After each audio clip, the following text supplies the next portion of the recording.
Kaine. Thank you, Mr. Hegseth. I'm looking forward to this opportunity to talk. I want to return to the incident that you referenced a minute ago that occurred in Monterey, California in October 2017. At that time, you were still married to your second wife, correct? I believe so. And you had just fathered a child by a woman who would later become your third wife, correct? Senator, I was falsely charged, fully investigated, and completely cleared.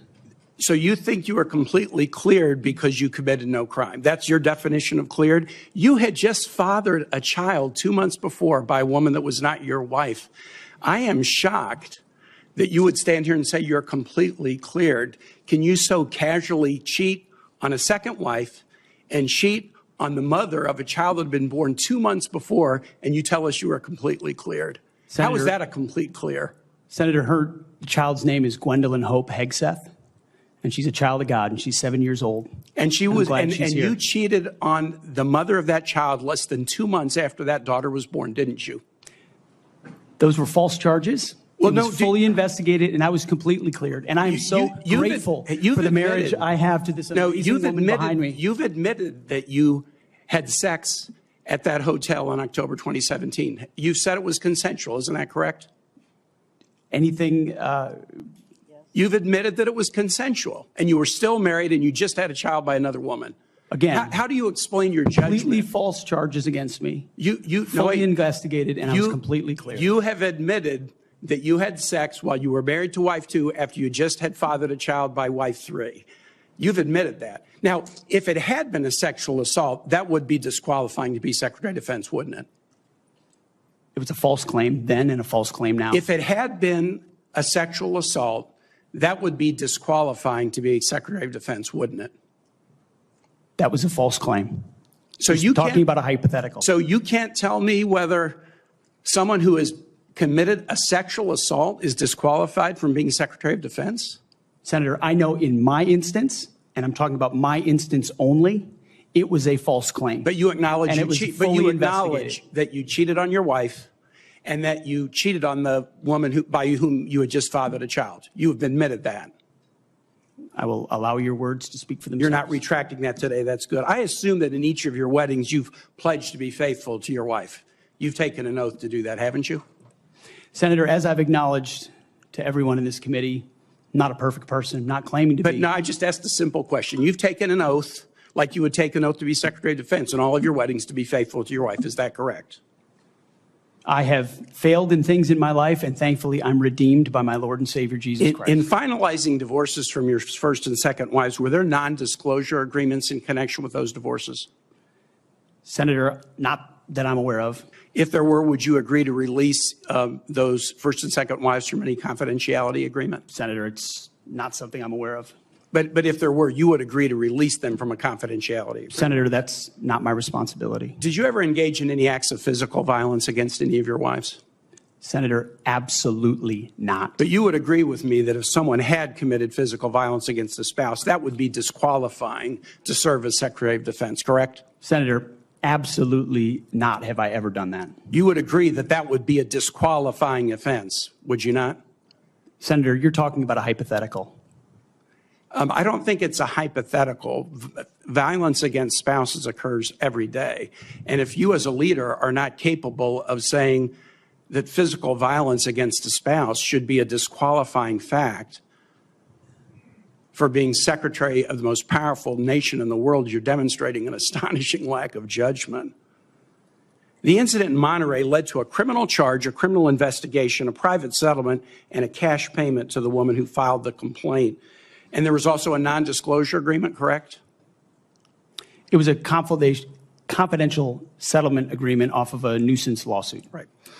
During an interview, you claimed that you settled the matter because you were worried that if it became public, it might hurt your career. Do you maintain that you were blackmailed?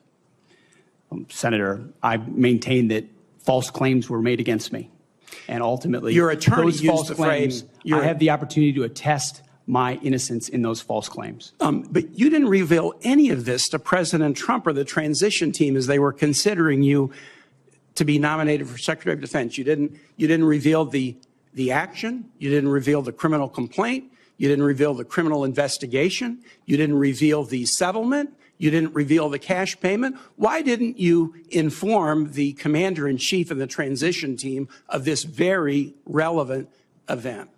Senator, I've appreciated every part of the process with the transition team. They have been open and honest with me. We've had great conversations between the two of us, and I appreciate the opportunity that President-elect Trump has given me. You chose not to reveal this, right? Because you knew it would hurt your chances. So you chose not to reveal this really important thing to the commander-in-chief and the transition team because you were worried about your chances rather than trying to be candid with the future president of the United States. Are there any other important facts that you chose not to reveal to the president-elect and his team as they were considering you to be Secretary of Defense? Senator, I sit here before you an open book, as everyone who's watched this process. With multiple non-disclosure and confidentiality agreements tying the hands of many people who would like to comment to us. Much has been made of your workplace behavior as a leader of nonprofit veterans organizations and as a Fox News contributor. Were you fired from either of the leadership positions with the nonprofits? I was the leader. I was the CEO of Concerned Veterans for America and the executive director of Vets for Freedom. Were you fired from either and I of was them? never fired from a veterans organization. Do you have non-disclosure agreements with either of those organizations? Not that I'm aware of, Senator. Many of your work colleagues have said that you show up for work under the influence of alcohol or drunk. I know you've denied that, but you would agree with me, right, that if that was the case, that would be disqualifying for somebody to be Secretary of Defense. Senator, those are all anonymous false claims, and the totality they're not anonymous. The letters on the record here. They're not anonymous. On the record, we've seen records with names attached to them. Vets for Freedom, Concerned Vets for America, and Fox News one of your colleagues working hard every day on behalf. One of your colleagues said that you got drunk at an event at a bar and chanted, "Kill all Muslims." Another colleague, not anonymous, we have this, said that you took coworkers to a strip club. You were drunk, you tried to dance with strippers, you had to be held off the stage, and one of your employees in that event filed a sexual harassment charge as a result of it. Now, I know you denied these things, but isn't that the kind of behavior that, if true, would be disqualifying for somebody to be Secretary of Defense? Senator, anonymous false charges. They're not anonymous. And I'll just conclude and say this to the chairman. You claim that this was all anonymous. We have seen records with names attached to all of these, including the name of your own mother. So don't make this into some anonymous press thing. We have seen multiple names of colleagues consistently throughout your career that have talked about your abusive actions, Chairman, attitudes, I think he's words, over and his statements. time. He's way over his time. I now yield. And thank you very much. I now ask unanimous consent to enter into the record a family court order concerning the appointment of parenting time between Mr. Hegseth and Mrs. Samantha Hegseth. It states that there were no claims of domestic abuse or probable evidence of abuse in the relationship. Without objection, that will be added to the record. What this exchange ultimately exposed wasn't just tension between a Democratic senator and a Republican nominee. It exposed a much deeper problem in how we talk about power, accountability, and leadership in American politics today. Because here's the uncomfortable truth: no one is entitled to serve as Secretary of Defense, not because of military service, not because of media popularity, not because of political loyalty, and certainly not because they can successfully repeat the phrase "false charges" enough times that it becomes a shield. The bar for this job is supposed to be extraordinarily high. This is the person entrusted with advising the president on war and peace. This is the person responsible for the lives of millions of service members, the handling of classified intelligence, and the moral authority of the United States military around the world. This isn't a talk show gig. It's not a branding exercise. It's not a redemption arc. And Tim Kaine's questioning cut straight to that reality. Over and over again, Hegseth tried to reduce everything to legality. Was I convicted? No. Was it proven in court? No. Was I cleared? Yes. But leadership has never been defined solely by what you can get away with under the law. The military doesn't run on technical innocence. It runs on trust. It runs on judgment. It runs on the expectation that leaders will hold themselves to a higher standard than the bare minimum required to avoid prosecution. That's why this hearing felt so jarring.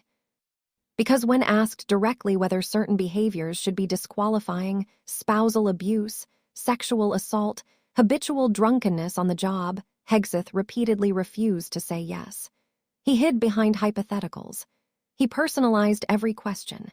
He made every standard conditional. And that matters. If you can't articulate clear red lines for leadership, then you can't enforce them. And if you can't enforce them, the message that travels down the chain of command is simple. Power protects itself. The other issue, and this one may be even more serious, is disclosure.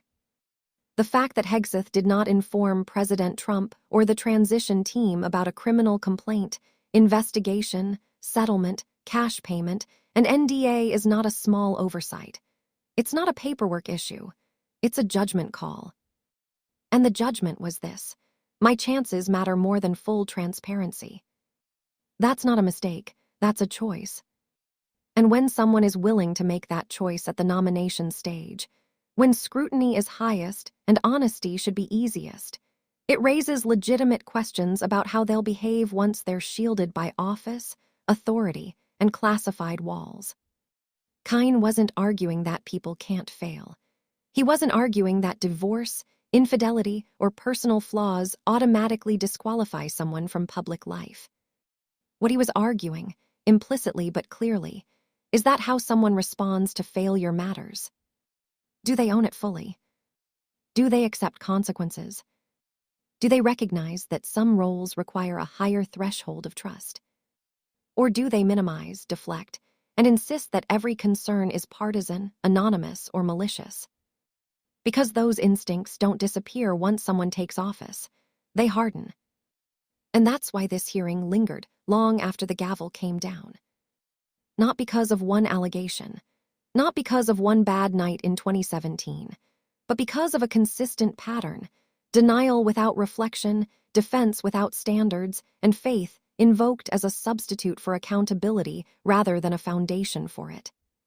You can believe in redemption and still believe that not every redeemed person is suited for every role. You can believe accusations should be scrutinized carefully and still believe that transparency is non-negotiable. And you can believe in second chances without pretending that the Secretary of Defense is the place to work out unresolved questions of judgment, restraint, and trust. At the end of the day, this wasn't really about Pete Hegseth alone. It was about whether we, as a country, still believe that character is part of national security. Whether we believe that power should be earned not just through loyalty, but through honesty. And whether we're willing to apply the same standards consistently, even when it's politically inconvenient. That's the question Kaine put on the table. And long after the soundbites fade, it's the one that still demands an answer. If you want it even longer, sharper, or more emotionally charged at the very end, like a slow, ominous fade-out or a direct address to viewers, say the word and I'll tune it exactly to your channel's vibe.